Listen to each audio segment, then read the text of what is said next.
One of the questions that's come up a lot this year as the financial markets process the implications of the trade war is whether the dollar is either losing or in danger of losing its status as the reserve currency of the world. And those questions really came to the fore in April because we saw the exchange value of the dollar go down, the price of treasury bonds go down, meaning the yields went up, and U.S. equity markets go down all at the same time.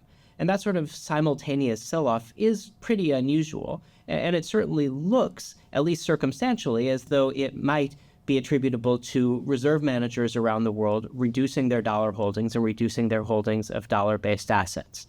I would caution here that we don't get very good data on reserve flows in real time. So at best, this is a circumstantial case rather than one that we can prove, but it does force market participants to contemplate the scenario of the dollar losing stature around the world.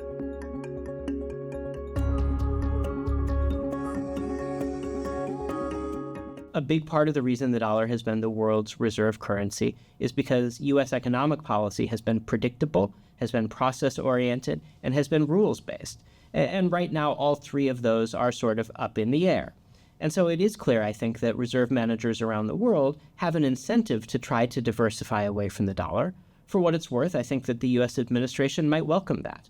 Not because they want the dollar's role in financial transactions or in the global economy to diminish, but because a weaker dollar, which is what would likely result if reserve flows are reallocated, would help fulfill the administration's objectives of reducing the U.S. dollar's trade deficit. One of the clear implications if reserve flows reallocate is that interest rates are likely to be higher than they otherwise would be, for two reasons.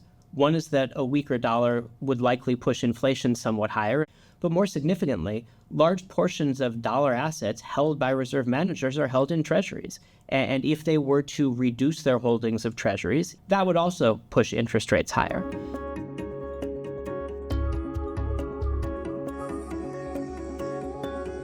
The challenge, of course, is that it's not clear what the alternative asset to the dollar is. There isn't another currency that serves the same role in the global economy. Most other currencies are not as freely traded or are not as liquid. The economies on which they are based are not as large. That makes us a little bit skeptical that we are seeing a dramatic reallocation of foreign exchange reserves. That said, it's very possible we are seeing movement around the margins, and the changes in U.S. policy are providing enough of an incentive to force reserve managers to look elsewhere. Certainly, we've seen appreciation in the euro that goes beyond what its cyclical fundamentals would dictate. There's been a large increase in the price of gold. We're not ready to conclude yet that the dollar's day in the sun is done, but it is something that we'll have to monitor in the months going forward.